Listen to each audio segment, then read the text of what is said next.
Retirement is a brand new season of life, one full of opportunities. Time for adventure and relaxation.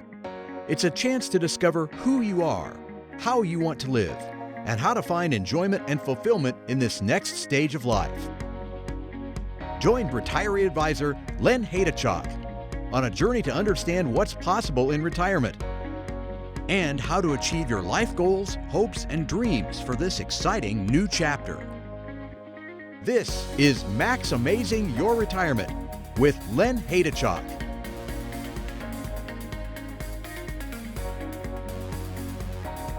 We're so glad you're here with us today for another exciting opportunity to MaxAMAZE your retirement.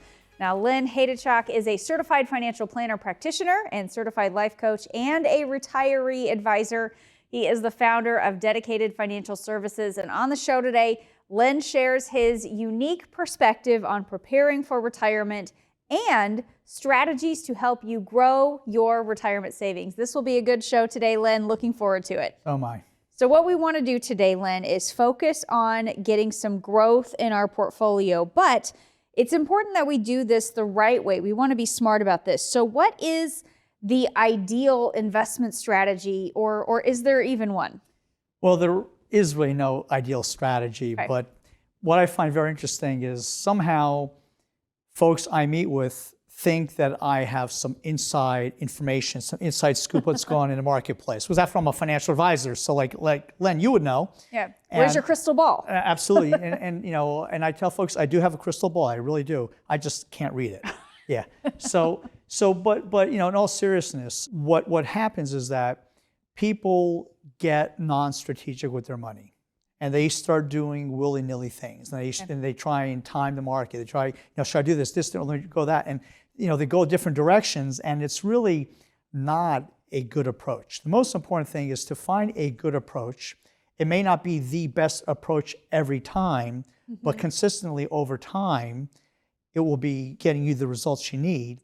You just have to be consistent with what you're doing. Okay, so is that where people are sometimes tripping themselves up, where maybe they're moving around too much, or maybe trying to chase higher returns all the time in a different way? That's part of it. That's part of it. And you know, the problem is also chasing higher returns. That's usually not the most important strategy for seniors or people who are retired, because they may not need the growth they had in times past. A lot of times, quite frankly, all people need to do with their financial strategy is like not blow it.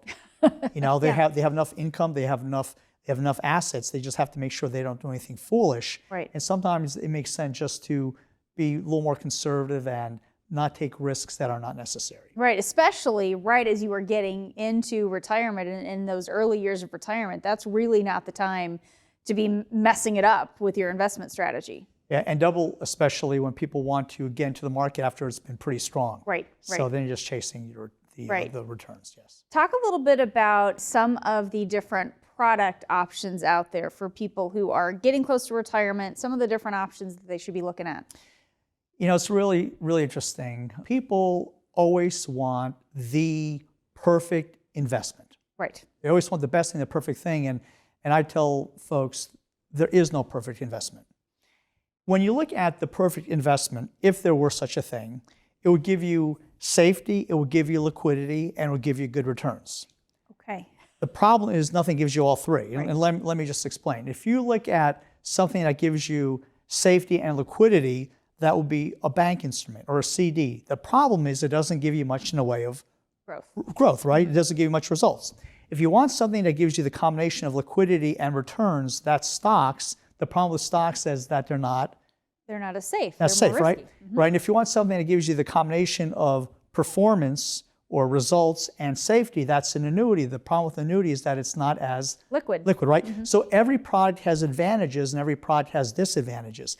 I think I'm the only financial advisor who tells my clients every product I work with has a structural defect. Okay. Everything inherently is either not going to be safe, it's not going to be liquid, or it's not going to give you the performance you need.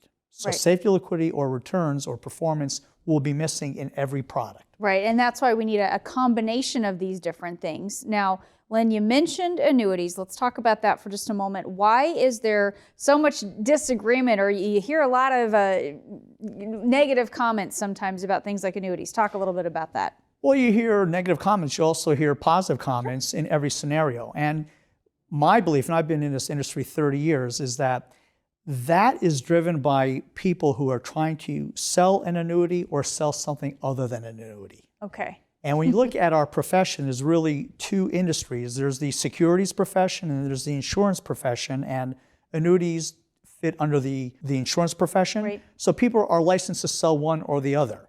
So folks who sell the securities, what are they going to say about securities? That they're wonderful. And right. about the annuities, that they're terrible. They have, whatever they say about that, you right. don't want that, right? And people have annuities, they give you the safety and security, and the investments give you the risk, right? But the fact of the matter is, they both have a role to fill. Mm-hmm. And because I'm a fiduciary, I have a legal obligation to act in my client's best interests. I'm going to be putting the products in place that meet their needs, regardless of which class it is.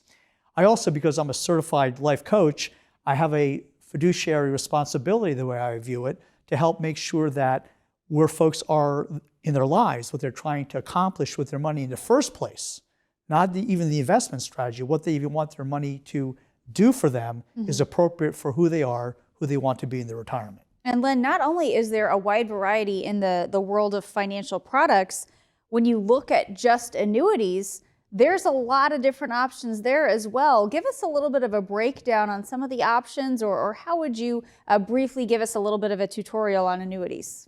Well, let me just say, annuities are an extremely broad class of products. Mm-hmm. And to try and to summarize them as an annuity is really impossible. So when I look at annuities, I focus not on the technical aspects, I focus from the standpoint of what a consumer would want from the product. Mm-hmm.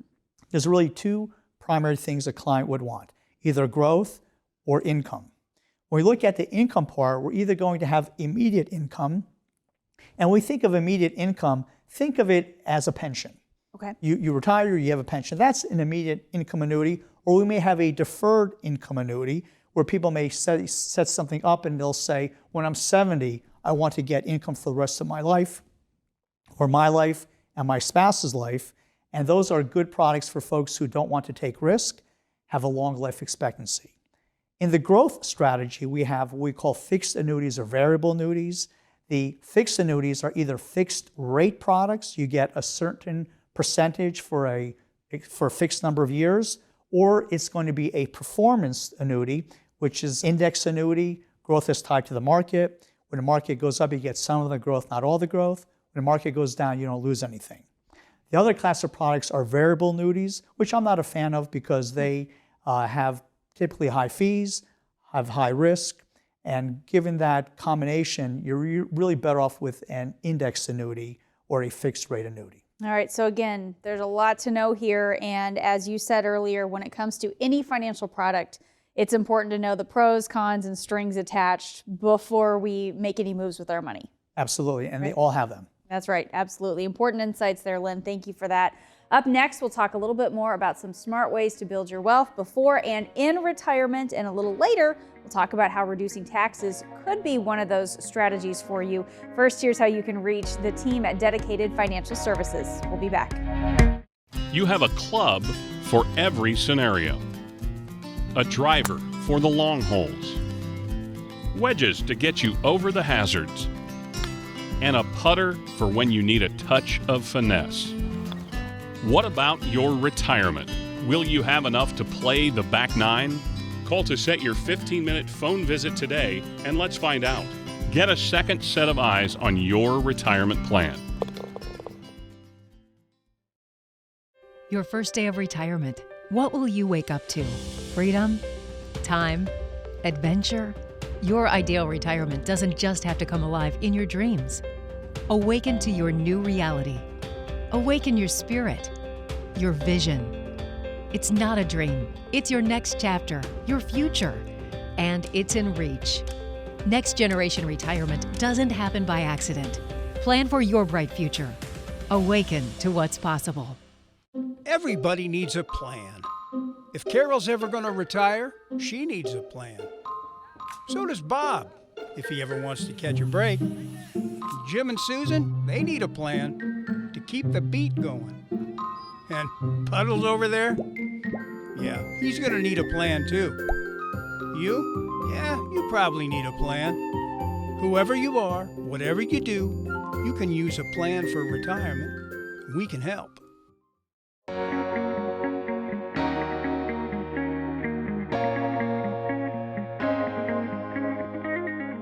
Thanks for joining us today on MaxAMAZIng Your Retirement with Lynn Haydachok. Today's show is all about achieving the right amount of growth with our retirement savings. So Lynn, let's talk about that. How do you use your timeline investment strategy to balance growth and safety with our retirement money? The best way to look at that is how people have invested throughout their entire lives. Because when you look at folks that move into retirement, they will often have a portfolio. And the most common investment I see folks having in place, or the most money that they have, is through a 401k. And there's something I call a pie chart investment strategy. With a pie chart investment strategy, people have an allocation, right? And it's, long-term, or it could be like, international stocks, US stocks, large cap, small cap, bonds, all different allocations, and they put in this pie chart and they say, I'm set for my retirement, right? I have my pie chart. Well, my question to folks is, how does that pie chart translate into meeting your retirement needs? Right? Good question. Right, because we have that strategy, it's all about growth. Where when we're retired, we're not looking to grow it, we're looking to take the money and apply it to our income needs. Right. So what we do is we look at the type of investment in that pie chart and look at first if we should have strategies that are generating income generating investments. Those could be dividend paying stocks, it could be bonds, we could also use annuities or any kind of fixed instruments that are generating income. However, we could also use what I call a timeline strategy, and we look at matching our investments with when we'll need them. Do we need them over, let's say, the first 2 years? Do we need them, let's say, for 3 to 9 years, or do we need them for maybe 10 plus years?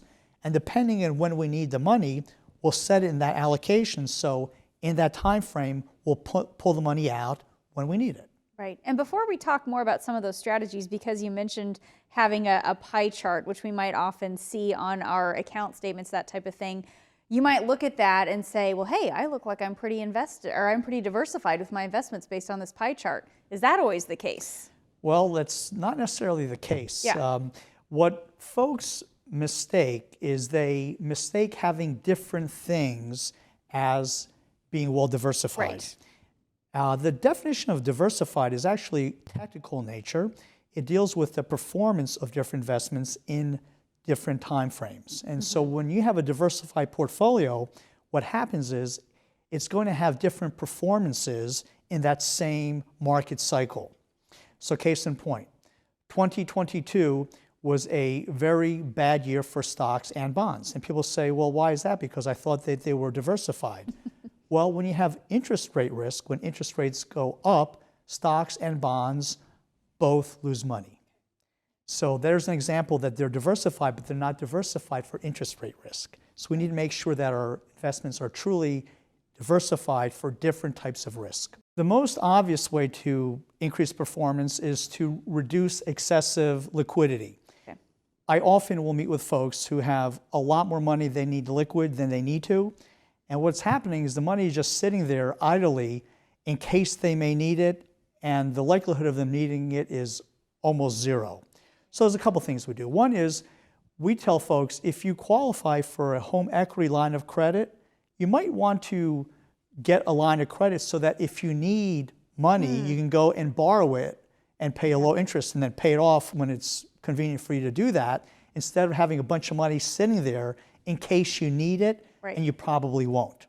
Right. When money is sitting there, you're getting a combination of safety and liquidity.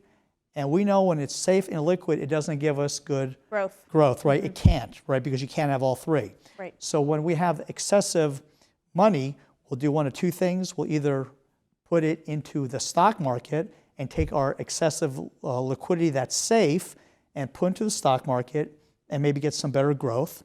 But for folks who do not want to be in the market, we'll take their excessive liquidity and we'll put it into an annuity. And as long as there's enough liquidity to meet their short-term needs, putting a short-term annuity in place will not create a liquidity issue. Okay, so one of those strategies is utilizing alternatives to excessive liquidity, as you were just saying. You also have another strategy that you can talk about, increasing growth through limited liquidity. Tell us what that looks like. Right. So everyone is familiar with the trade-off between risk and returns, right? The higher the risk, the higher the return. The lower the risk, the lower the potential return. Right. And I'm glad you mentioned that because there's a risk element. We don't know if it'll be a higher return, right? Right. If we knew it'll be a higher return, everyone would take more risk, but we don't know, right? But the idea is generally the more risk you take, the higher return. And the reason that is because if you're taking risk, if you're not expecting to get higher return, why would you take more risk? Right? If someone says, I have a risky investment, but you're not going to get any more returns than a safe investment, that'll be foolish, right? So obviously, the higher the risk, the higher the expected return. But there's also a similar relationship between liquidity and returns. A lot of people don't realize that. And what that means is the more liquid money is, the lower the returns. The less liquid it is, the higher the returns. And the reason for that is if you're going to put your money someplace and it's less liquid, you better get a higher return for your money to be tied up. Right. Okay. And then a final strategy that we want to talk about here in this part of the show, evaluating the value of your investment services. Tell me why that's important and what that means. Well, it's really important because there's a big focus on reducing fees. I'm big on keeping the fees down, but really what it's important for consumers to do is to focus on value. There's so much talk about what are the fees and all that kind of stuff. And sometimes folks, the first thing they'll ask me is, what are your fees? I mean, of all the things, is that really the most important thing? You go to a doctor, how much are your fees? I think you want to go to a doctor, you want to find out what's your qualifications. I mean, how you can make me better, right? So for me, it's looking at what the fees are, but really attach it to value. Right. Now, one thing that we do is we do full financial planning. So when we talk with clients, it's not just investing their money, but it's aligning their money with their life goals, hopes, and dreams so it accomplishes what they want it to. Right. But more importantly, or at least as importantly, as a certified life coach, I work with folks to make sure that what they want out of life is going to be something they can align their money to. We call that process bringing your money to life. Right. And I think that's such an important point you make about determining the value with the fees that you're paying. There's nothing wrong with paying a fee, but you want to know what it is and am I getting value for it? So a good thing to keep an eye on. Absolutely. And the other thing, of course, you said is to know what it is. Right. Again, I talked to a lot of folks, and I'll look at their investment statement, I'll ask their fees, and they say, I have no idea. I mean, I don't know how you cannot know what your fees are if you have a fee-based service. Right, absolutely. You just have to have an eye on that. So important insights there, Lynn. Appreciate that. Coming up next, we'll talk about one of the ways to grow your savings is actually by reducing your tax liabilities. But first, here's how you can reach Lynn and the team at Dedicated Financial Services. Stay tuned. Where would you go if you could go anywhere? What would you do if you could do anything? How would you fill your days? Who would you spend them with? When you retire, what will you explore? Let us show you how a complete retirement plan can open your world to endless possibilities. Explore your retirement. Everybody needs a plan. If Carol's ever going to retire, she needs a plan. So does Bob, if he ever wants to catch a break. Jim and Susan, they need a plan to keep the beat going. And Puddles over there, yeah, he's going to need a plan too. You? Yeah, you probably need a plan. Whoever you are, whatever you do, you can use a plan for retirement. We can help.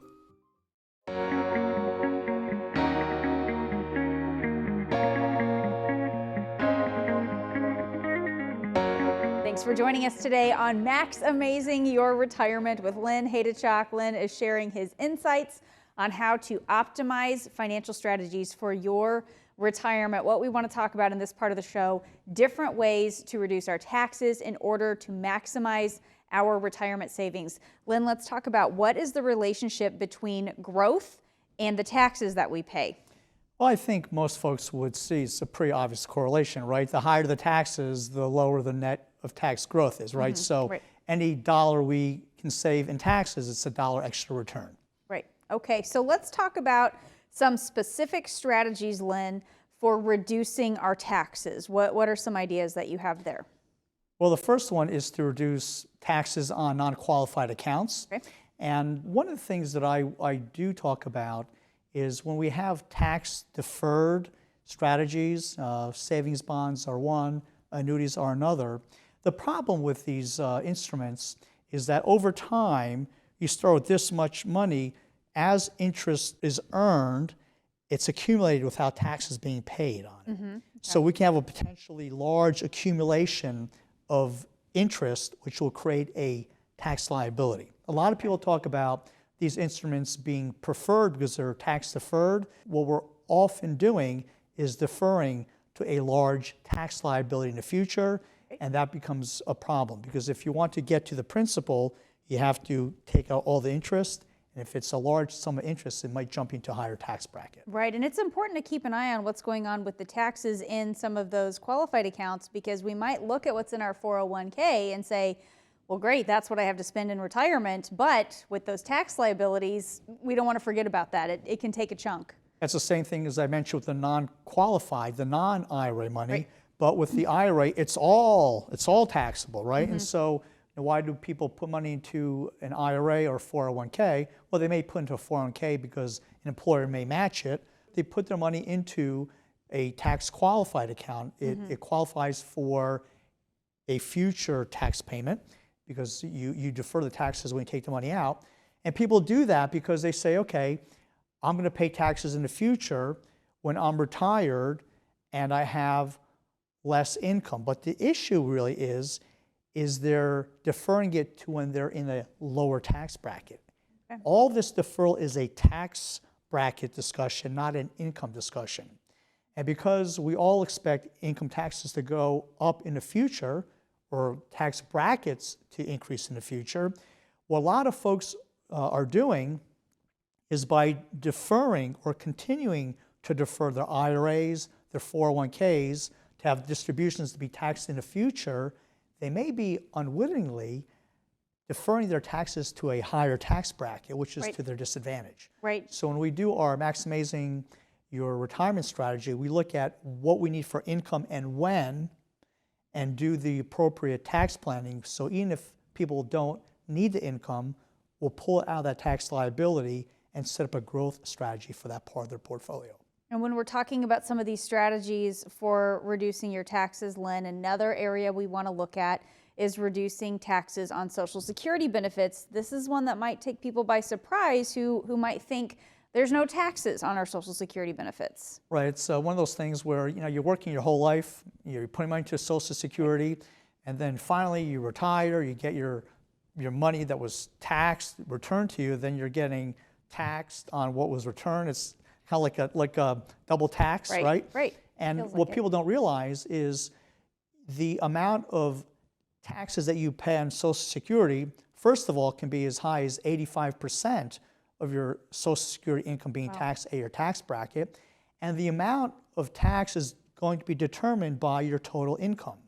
Your Social Security payments, your pension, your required minimum distributions.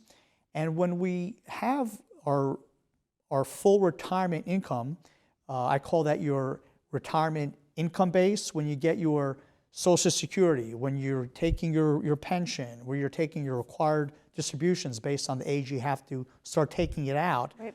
All that income is what I call your income base, your retirement income base, and that's the tax bracket we need to be aware of.